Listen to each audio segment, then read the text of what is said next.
Assalamualaikum warahmatullahi wabarakatuh. Perkenalkan, nama saya Ulfa Hemi Ristiana dari kelas MJ19P. Di sini saya akan mempresentasikan mata kuliah manajemen strategi yang berjudul Corporate Level Strategy. Corporate strategi itu adalah perusahaan yang dapat memahami sebagai cakupan dan arah yang mencakup semua bersama dengan media, metode, dan mekanisme di mana operasi bisnis yang berbeda dari perusahaan berfungsi bersama untuk mencapai tujuan tertentu gitu. Nah, tanpa adanya strategi, sebuah perusahaan itu tidak akan mungkin dapat terstruktur dengan tepat gitu.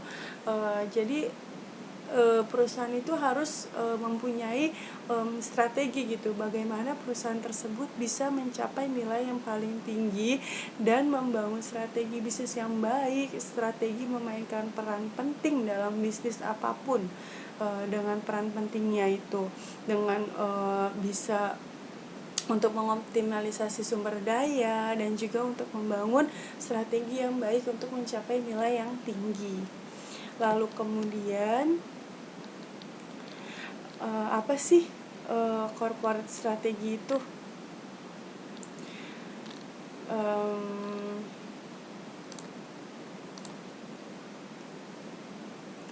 Strategi mencerminkan seluruh arah perusahaan yang bertujuan menciptakan pertumbuhan bagi perusahaan secara keseluruhan, dan bagi manajemen berbagai macam bisnis lini produknya gitu.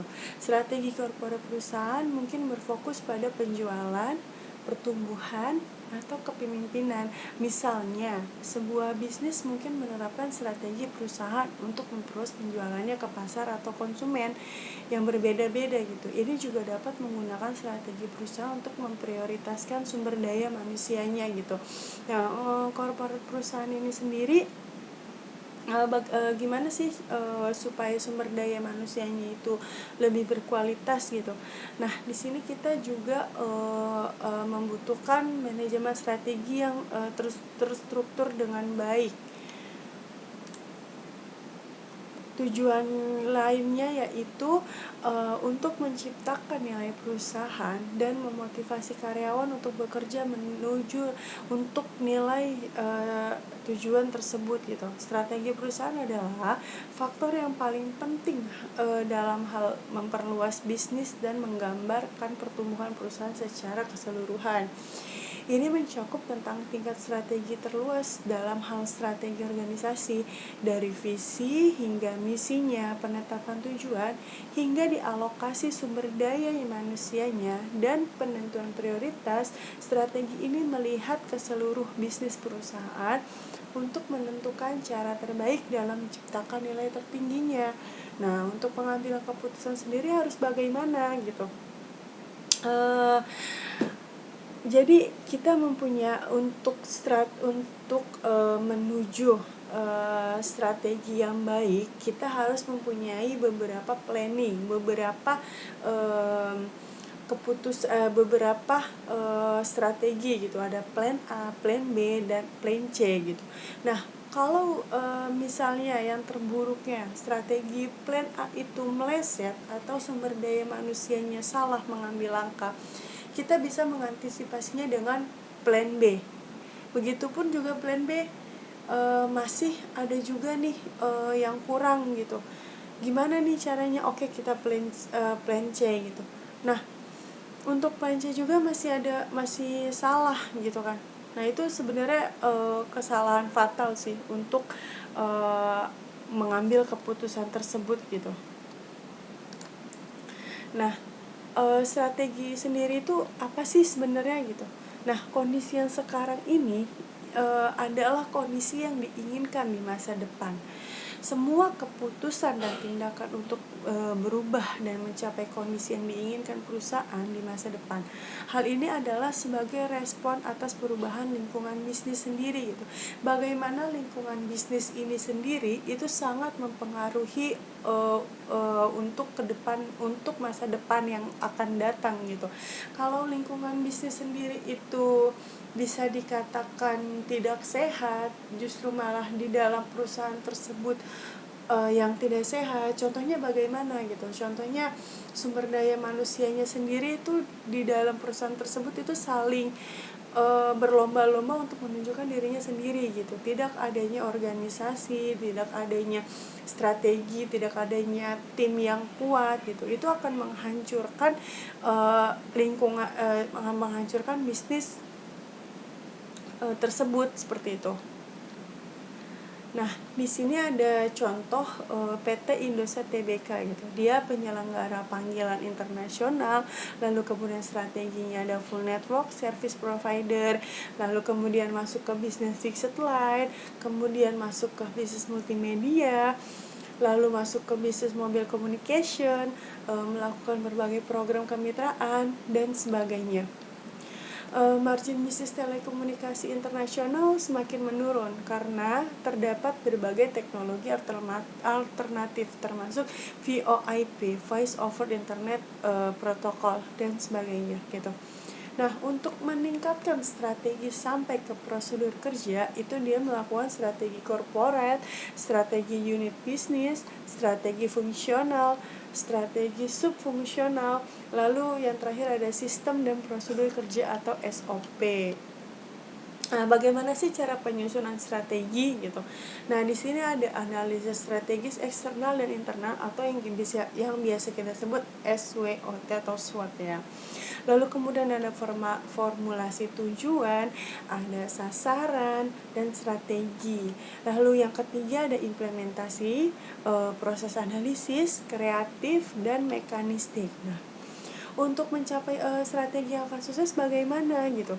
Nah, selaras dengan kondisi persaingan yang ada pada saat ini, itu akan menjawab permasalahan dalam persaingan. Nah, realistis, tidak mengada-ngada dan sesuai dengan kemampuan, lalu kemudian dijalankan dengan penuh kehati-hatian. Ini semuanya itu sangat penting gitu. Mengingat persaingan provider sekarang yang ada, makin banyaknya provider. Nah, apa sih yang bisa Indosat kasih nih untuk masyarakat, untuk customernya si Indosat ini gitu?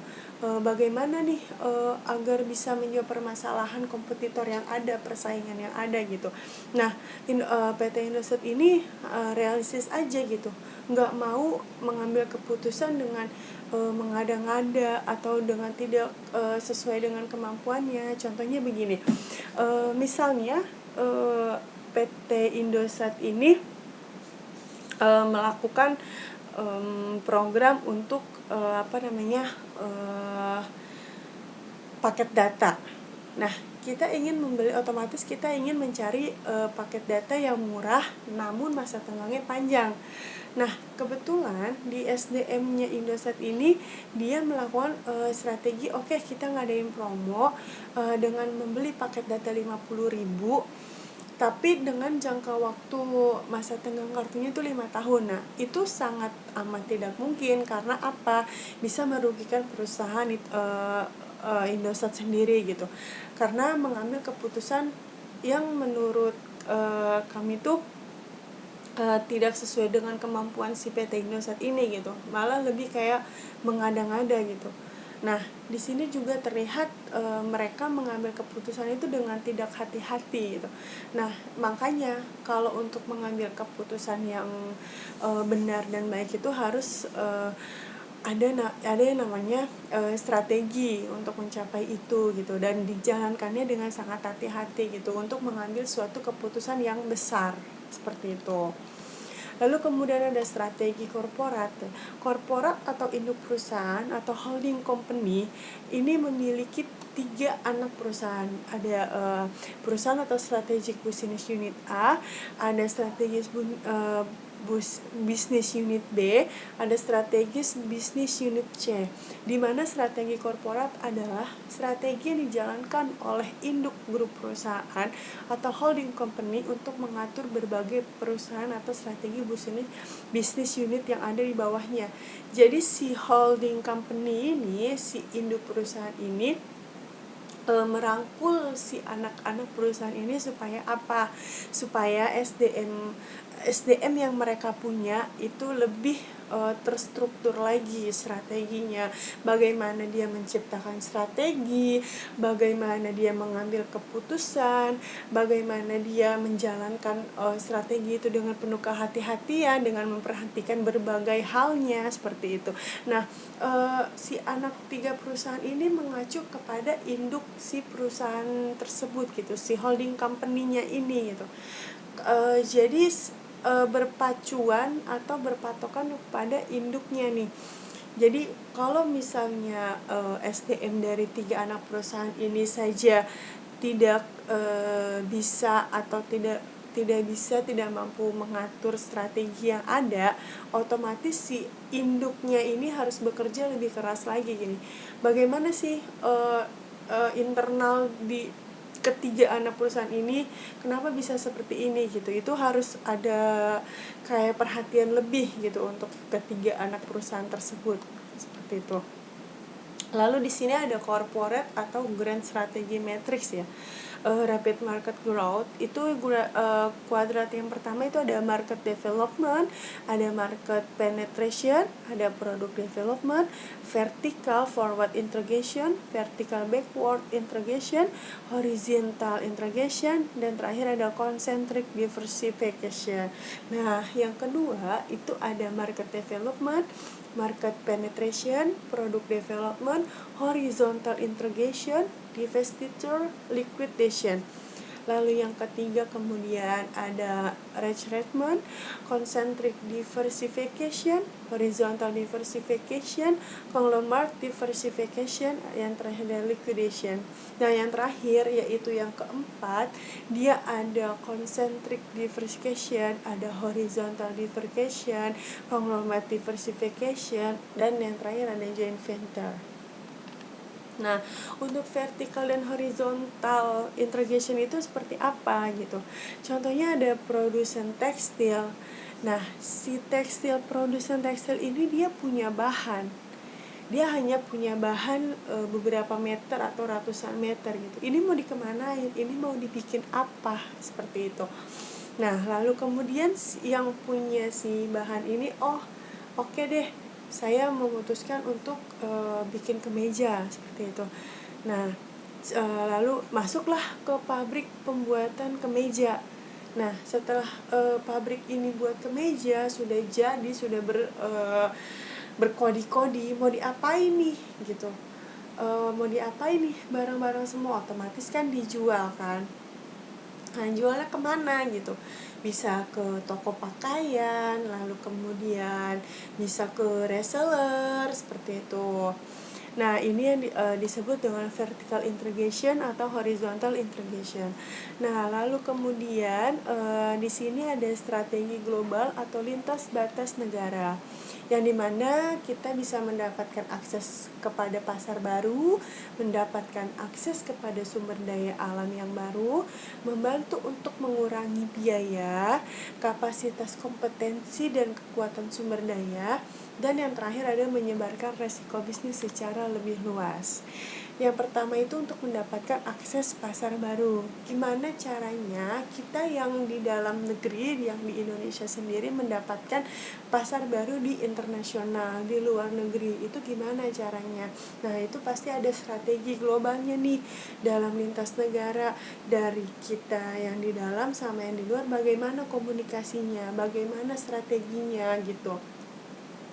Jika strateginya tertata dengan rapi, terstruktur dengan rapi, maka yang di luar negeri pun tidak sungkan untuk membantu kita untuk mendapatkan akses pasar baru yang ada, yang lagi ngetren di sana gitu. Kita bisa tahu nih yang lagi tren di sana tuh model apa ya bajunya gitu, terus model apa ya tasnya gitu. Itu bisa mendapatkan akses privilege lah intinya. Nah, lalu kemudian mendapatkan akses kepada sumber daya alam baru. Nah, gimana nih cuaca di luar sana gitu? Apakah lagi musim panas atau lagi musim dingin? Kita bisa menyesuaikan untuk kita ekspor barang kita ke sana gitu, dengan menyesuaikan keadaan di sana.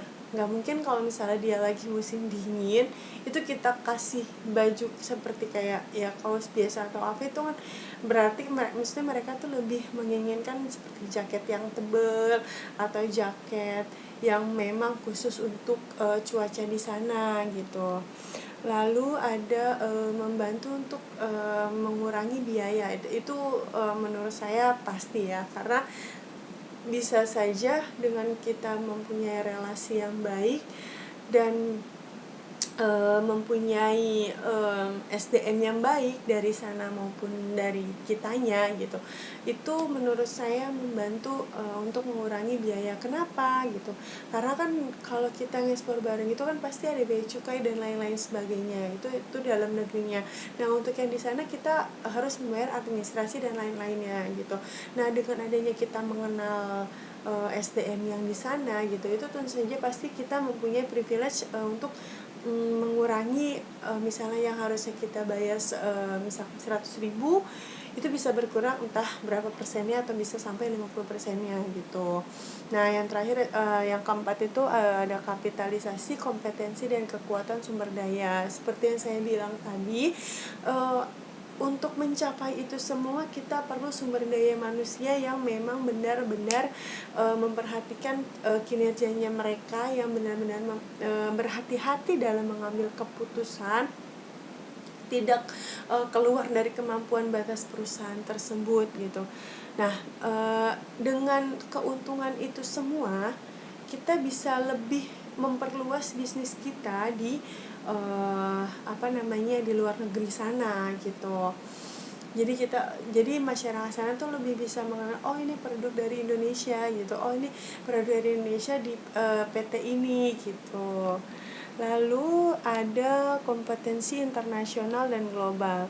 Di sini ada kompetensi internasional untuk multinasional, yang dimana ada perusahaan beroperasi di beberapa negara dengan minat ekspansi yang sedang. Lalu yang kedua ada kompetensi global. Perusahaan beroperasi di banyak negara dengan minat ekspansi yang tinggi. Nah, contoh strategi korporat pada praktek nyata yaitu ada horizontal integration, yaitu ada semen Gresik yang mengakuisisi Semen Padang dan Semen Tonosa. Mereka si Semen Gresik ini lebih mengungguli Semen Padang dan Semen Tonosa untuk segala hal ya, dari mungkin kualitas, kuantitas, ataupun harga yang ditawarkan gitu. Nah untuk concentric diversification itu ada Bank Rakyat Indonesia atau BRI itu mendirikan asuransi jiwa beringin gitu. Nah terus selanjutnya ada conglomerate diversification, itu ada perusahaan Astra Internasional mendirikan perusahaan Astra Agrolestari atau agribisnis. Lalu kemudian ada horizontal diversification, ada Bank BNI mendirikan Swadharma Duta Data atau perusahaan teknologi informasi. Lalu kemudian ada liquidation, yaitu Humpus melikuidasi simpati air karena masalah keuangan. Lalu ada contoh strategi korporat pada praktik nyatanya. Nah, ada produk developmentnya, yaitu ada PT Aiklipo mengeluarkan banyak produk asuransi jiwa pada segmen pasar yang sama. Market penetration AJB atau Bumi Putra 1912 memperbanyak kantor operasional dan jumlah agen asuransinya. Lalu ada market development, AJB Bumi Putra 1912 mengeluarkan produk asuransi jiwa untuk kalangan eksekutifnya. Nah, di sini ada divestiture, Astra Internasional melepas Astra mikroelektroniknya. Lalu yang terakhir ada retrenchment atau regrouping. Nah, di sini pemerintah mendirikan Bank Mandiri. Nah, untuk strategi bisnis ini dilakukan untuk satu unit bisnis tertentu dengan satu produk, satu lini produk atau satu rumpun produk tertentu yang memiliki suatu kesamaan. Inti dari perumusan strategi adalah bagaimana supaya produk mampu bersaing di pangsa pasar. Dimulai dengan analisis industri, baru menentukan strateginya, seperti itu.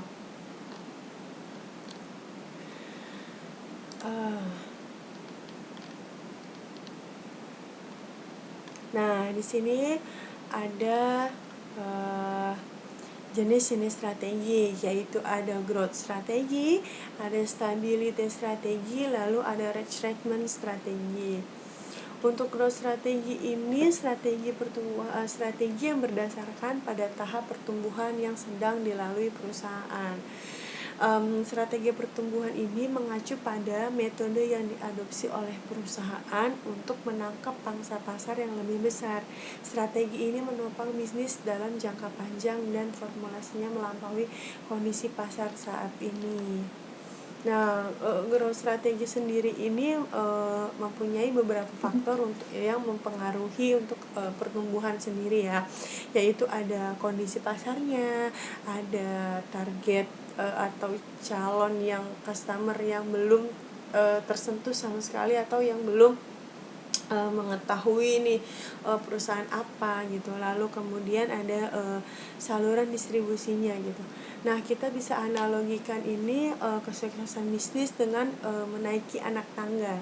Saat kita menaiki anak tangga itu kita harus sangat berhati-hati dalam langkah dalam langkah yang kita ambil gitu. Nantinya itu akan bagaimana gitu, karena di depan nanti itu pasti akan ada pesaing, akan ada kompetitor yang memang ingin menjatuhkan perusahaan kita gitu loh. Jadi gimana nih cara strateginya untuk biar kita tuh nggak kalah sama kompetitor baru atau pesaing yang ingin mencoba menjatuhkan perusahaan kita gitu. Itu strategi yang benar-benar harus matang persiapannya gitu. Lalu kemudian ada lagi nih analogi lainnya gitu, mungkin dari cuaca, mungkin berangin, mungkin hujan, lalu apa yang dapat kita lakukan gitu, bagaimana sih kita akan melanjutkan pendakian kalau misalkan cuacanya tuh kayak gitu. Otomatis kan kita udah harus mempersiapkan diri kita sendiri ya. Kita misalkan dari sebelum kita mendaki kita juga harus mempersiapkan, dengan segala kemungkinan yang ada, kita nggak tahu cuaca nanti ke depannya itu akan bagaimana gitu. Lebih baiknya kita mempersiapkan jas hujan atau mempersiapkan payung atau sepatu boot dan lain-lain gitu. Nah, tidak menutup kemungkinan kalau kita membuka usaha atau perusahaan gitu ya, itu pasti kedepannya pasti ada aja ujian-ujiannya gitu loh ya, ujian-ujiannya untuk perusahaan gitu, maksudnya cobaan lah gitu. Nah, itu gimana tuh caranya kita buat mengantisipasi itu gitu. Otomatis kita harus memiliki pondasi yang kuat, kita harus memiliki strategi yang sangat amat terstruktur agar kedepannya, agar nantinya di masa yang akan datang itu kita bisa antisipasi gitu, agar tidak salah langkah, harus berhati-hati, jangan cepat-cepat mengambil keputusan seperti itu. Nah, lalu bagaimana nih cara mengembangkan growth strateginya gitu? Kunci yang harus dikuasai saat kita ingin mengembangkan strategi yaitu ada di industri, ada di customernya, dan ada di kompetisinya gitu. Nah, strategi pertumbuhan jangka panjang yang masing-masing akan dijelaskan secara detail sehingga akan mendapatkan atau memilih strategi mana yang paling sesuai dengan perusahaan kita. Mengukur pertumbuhan dengan membentuk kerangka kerja untuk pelaksanaan strategi jangka yang panjang yang akan dipilih itu harus yang bagaimana, harus seperti apa gitu, dan harus menyesuaikan perusahaan kita juga gitu. Jangan sampai yang kita ambil untuk jangka panjang malah salah langkah seperti itu. Jadi harus sangat amat detail. Mengapa sih penting banget untuk menerapkan growth strategi dalam bisnis gitu? Statistik ini sudah memberitahu kita bahwa sebagian besar usaha kecil tetap kecil, dan meskipun ada banyak alasan mengapa hal ini terjadi, tidak memiliki growth strategi adalah salah satu alasannya. Strategi pertumbuhan memberi perusahaan Anda atau tujuan dan memberikan arahan untuk tujuan jangka panjang ke depannya nanti nih. Dengan menguraikan rencana, tindakan untuk area untuk meningkatkan perusahaan, Anda dapat tetap fokus pada masa depan Anda gitu. Nah, growth strategi ini dapat membantu meningkatkan apa yang sudah berjalan dengan baik dan memodifikasi produk yang perlu ditingkatkan lagi, seperti itu. Jadi maksudnya tuh jadi nih kita fokus nih untuk masa depan yang akan datang nih, fokus untuk meningkatkan apa aja nih barang yang sudah tidak banyak dicari customer, bagaimana nih caranya untuk ditingkatkan lagi gitu. Oke, kita hanya perlu memodifikasinya sedikit gitu, atau kita hanya perlu merubahnya sedikit gitu agar orang lain bisa perusahaan ini berinovasi ya gitu. Lalu cara membuat growth strateginya itu adalah langkah-langkah yang dapat kita ambil untuk membuat growth strategi yang efektif untuk bisnis kita nih. Yang pertama itu ada identifikasi proposisi nilai usahanya. Nah, langkah pertama ini saat membuat growth strategi adalah mengidentifikasi apa yang membuat usaha kita berbeda dari pesaing, apa yang membuat usaha kita tuh berbeda dari kompetitor yang ada gitu. Nah, pertimbangkan juga mengapa customer yang datang ke kita, yang ingin membeli produk kita gitu, membutuhkan produk lainnya, seperti apa sih yang harus kita tawarkan gitu, apa sih yang bisa kita kasih ke customer supaya mereka tuh bisa aware, bisa welcome, bisa royal ke perusahaan kita gitu. Nah, lalu kemudian tanya nih sama diri kita sendiri gitu, yang membedakan usaha kita dari pesaing kita tuh apa gitu. Nah, itu tuh harus kita pikirkan dengan matang gitu. Jadi misalnya perusahaan saya buka contohnya seperti cappuccino cincau, sederhananya seperti itu. Lalu kemudian ada tetangga saya membuat cappuccino cincau dengan sama persis sama saya. Nah, saya berpikir nih, dia mengikuti saya, tapi saya nggak mau kalah. Gimana nih inovasi saya gitu? Berarti saya cukup menambahkan menu yang lain dari ini gitu. Lalu yang kedua ada identifikasi target gitu. Untuk memahami bagaimana usaha ingin berkembang, kita harus terlebih dahulu memahami siapa yang akan kita layani pada saat ini gitu. Siapa yang target kita tuh ke siapa, kemana gitu, apakah ke semua kalangan atau kalangan tertentu, atau bahkan hanya anak-anak atau apa gitu. Itu kita perlu memikirkannya gitu, target kita ini sebenarnya siapa, supaya usaha kita ini lebih terarah, lebih terstruktur lagi. Nah, yang ketiga, pahami aliran pendapatan kita pada saat ini gitu. Nah, mengidentifikasi semua aliran pendapatan atau revenue stream kita saat ini, pertimbangkan dulu nih, apakah ada pendapatan yang lain atau hanya dari uang bulanan aja gitu. Kalau kita untuk mau buka usaha, apakah itu cukup untuk modal usaha awal, apakah nantinya perusahaan kita ada apa-apa gitu. Gimana kalau kita saat ini belum mempunyai pendapatan yang lain dari pendapatan bulanan kita gitu. Itu harus dipahami benar-benar. Nah, lalu kemudian yang kedua itu ada retrenchment strategi, di mana retrenchment strategi ini merupakan strategi yang diterapkan untuk memperkecil atau mengurangi usaha yang dilakukan perusahaan gitu. Gimana sih nih maksudnya gitu? Nah, maksudnya ini Maksudnya ini untuk memperkecil atau mengurangi kesalahan-kesalahan yang ada pada perusahaan kita jika kita ingin memulai usaha baru gitu. Bagaimana caranya? Nah, caranya itu kita harus yang pertama itu untuk lanjutan pesaing yang tadi seperti saya jelaskan. Itu gimana nih caranya untuk memperkecil atau mengurangi kemungkinan-kemungkinan yang terjadi gitu, seperti kayak pesaing atau kompetitor, atau dari segi pelayanannya bagaimana. Nah, itu harus kita pikirkan dengan matang, jadi nggak asal-asalan, nggak yang mengada-ngada kayak gitu.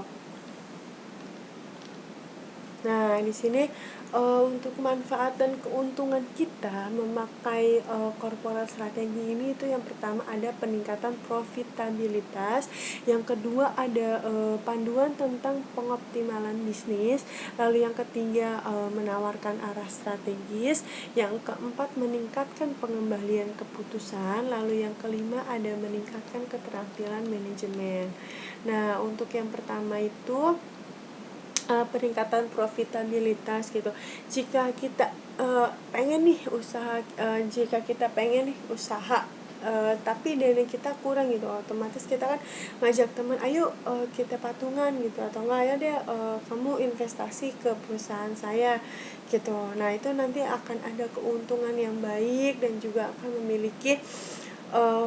memiliki rekan kerja yang menurut kita udah klop gitu loh. Nah, memahami bahwa menghitung pengembalian aktual dan investasi kita itu diperlukan untuk pertumbuhan perusahaan kita secara keseluruhan lagi. Itu untuk meningkatkan pendapatan kita nantinya di perusahaan yang akan kita bangun. Lalu bagaimana untuk panduannya tentang pengoptimalan bisnisnya gitu. Nah, karena ada banyaknya pasang surut dalam sebuah organisasi atau usaha, nah, itu yang bergantung pada tujuan strategisnya dan juga peluang yang didapat beberapa bisnis. Strategi yang tepat dapat membantu perusahaan tumbuh secara optimal dan juga dapat melawan situasi yang tidak diinginkan. Itu sangat amat optimal dalam bisnis seperti itu. Lalu kemudian menawarkan arah strategi. Nah, dengan corporate strategi ini, seseorang dapat sepenuhnya mengubah lingkungan bisnis mereka. Menyusun strategi dan mendiskusikan tujuan organisasi tidak hanya akan memberikan tujuan fungsional aja nih, tapi bahkan perusahaan akan tahu bagaimana bereaksi terbaik di tingkat kesulitannya. Ini memberikan arah strategi yang sangat amat baik untuk kita dalam pengembangan lebih lanjutnya. Jika memang kita ingin membutuhkan unit-unit yang baru gitu. Nah, kita gimana nih untuk menawarin investor yang di luar sana gitu. Otomatis kita harus mempunyai strategi yang matang. Strategi dengan tujuan yang memang untuk mendapat nilai yang paling tertinggi untuk profitnya gitu. Nah, lalu kemudian ada yang meningkatkan pengambilan keputusan dalam bentuk apapun. Jadi sebagai perusahaan menjalankan dengan pendekatan yang berbeda, tidak hanya akan meningkatkan secara berpikir tentang bisnis, tetapi juga di tingkat perusahaan juga akan memotivasi karyawannya nih, karena akan memberi mereka keyakinan untuk memiliki arah yang jelas dan juga mengetahui tujuan perusahaan mereka. Ini perusahaan tujuannya mau kemana nih? Ini perusahaan arahnya mau gimana nih nantinya? Apakah saya jadi karyawan di sini hanya datang ke kantor, bekerja lalu pulang gitu, tanpa kita tahu tujuan perusahaan ini mau kemana, lalu kemudian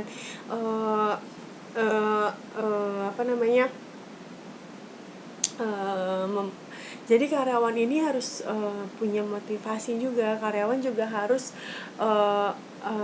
perusahaan juga harus memotivasi karyawannya gitu, agar supaya bagaimana karyawan ini yakin kalau kita bekerja di sini itu masa depan kita tuh juga akan terjamin gitu.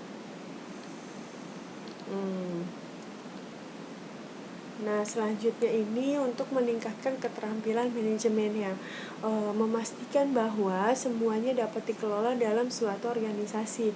Ketika berbagai peluang muncul untuk bisnis, jika mereka berencana untuk berkembang, mereka akan membutuhkan dana, dan itu besar kecil dananya tersebut itu tergantung apa peluang yang muncul di depan mereka. Bisnis apa, peluang apa yang muncul itu tergantung itu dana itu tergantung itu gitu. Ini tidak hanya mengembangkan keterampilan manajemennya saja, tetapi juga memberi karyawan pemahaman yang lebih baik tentang pertumbuhan perusahaan mereka. Dengan keterampilan manajemen, perusahaan dapat melakukan keajaiban di sektor korporasi. Dengan memiliki penelitian yang tepat tentang berbagai perusahaan dapat membangun strategi dan menghasilkan yang terbaik untuk pertumbuhan ekonomi. Nah, ini di sini ada meminimalkan resiko yang terjadi pada perusahaan ya. Memastikan bahwa resikonya minimal, karena berbagai strategi dibangun oleh perusahaan untuk bersiap menghadapi apapun hal yang terburuk di depannya. Itu perusahaan harus dari awal tuh harus bisa meminimalkan, harus bisa mempunyai plan-plan yang memang untuk meminimalkan atau meminimalisir resiko yang ada, seperti itu. Bagaimana bisnis tidak dapat stabil dalam ekonomi ini, dan itu berjalan dengan pasang surutnya selama durasi. Strategi yang tepat tidak hanya dapat menghemat uang mereka, tetapi juga membantu untuk fokus pada sumber daya perusahaannya. Jadi gini, perusahaan itu jika memang ingin memiliki strategi yang struktur, strategi yang tujuannya memang benar-benar untuk meningkatkan nilai yang tinggi. Nah, itu mereka harus mempunyai plan-plan untuk bisa meminimalkan resiko yang ada. Supaya apa? Supaya nantinya jika memang itu terjadi dan kita mempunyai strategi yang matang, itu akan bisa menghemat profit perusahaan kita dan sumber daya perusahaan juga nih. Karena apa? Karena dengan resiko yang udah datang dan dengan strategi kita yang udah matang, itu akan jauh lebih baik, akan lebih meminimalisir resiko yang ada. Memberikan keberlanjutan, mengembangkan usaha berkelanjutan dalam bisnis ini dapat dengan mudah mengukur pertumbuhan bisnis Anda. Jika kebijakan perusahaan kita sepadan nih, seorang juga dengan mudah itu berinvestasi di berbagai usaha kita jika perusahaan mereka mampu menangani berbagai risikonya. Jadi kita juga perlu investor gitu. Tapi gimana caranya nih investor ini bisa percaya sama perusahaan kita? Otomatis kan apa yang kita berikan ke investor itu harus jauh lebih meyakinkan investor itu. Jadi kalau misalnya perusahaan kita ini gimana, misalkan investor nanya, ini gimana nih kalau misalnya perusahaan kamu nantinya bakal pendapatannya turun atau bagaimana gitu, saya dapat apa gitu. Nah, jadi perusahaan kita ini harus bisa menjadi bisnis yang mandiri gitu, harus menjadi perusahaan yang memang benar-benar matang untuk lebih bisa berkembang dan lebih bisa memperbesar perusahaan kita. Supaya apa? Supaya investor itu bisa masuk gitu. Atau lebih bagusnya lagi, kalau kita memang punya sumber daya manusia atau punya karyawan kita yang benar-benar loyal, yang benar-benar mau mau bekerja sama, mau bekerja dengan tim, mau bekerja dengan sangat amat dan bertanggung jawab pada perusahaan kami, dan meningkatkan profit perusahaan, meningkatkan pendapatan perusahaan, itu akan jauh lebih baik ketimbang kita harus mencari investor. Karena kita bisa berkembang sendiri, kita bisa berdiri sendiri, kita bisa mandiri sendiri di perusahaan kita dengan sumber daya manusia yang ada. Nah, tugas dan perannya apa nih sebagai corporate?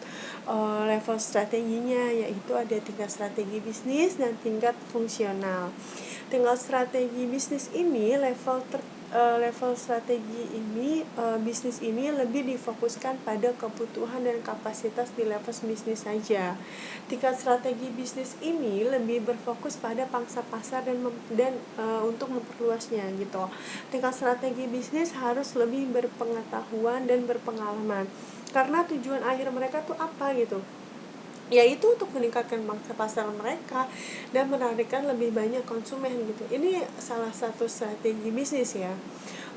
Jadi untuk bisa perusahaan ini atau produk ini bisa lebih dikenal di pangsa pasar atau lebih banyak dikenal sama konsumen banyak yang mau mau membeli produk kita. Nah, kita harus fokus nih sama si pangsa pasarnya nih. Di luar tuh pangsa pasarnya ini lagi tren apa ya, lagi pengen apa nih, lagi yang banyak dicari konsumen tuh apa nih ya. Nah, kita harus bisa mendekatkan untuk ke pangsa pasarnya gitu. Kita harus tahu pangsa pasar yang sekarang lagi trendy tuh apa.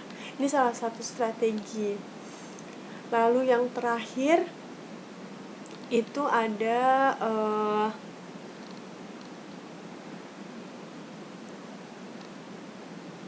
tingkat fungsional.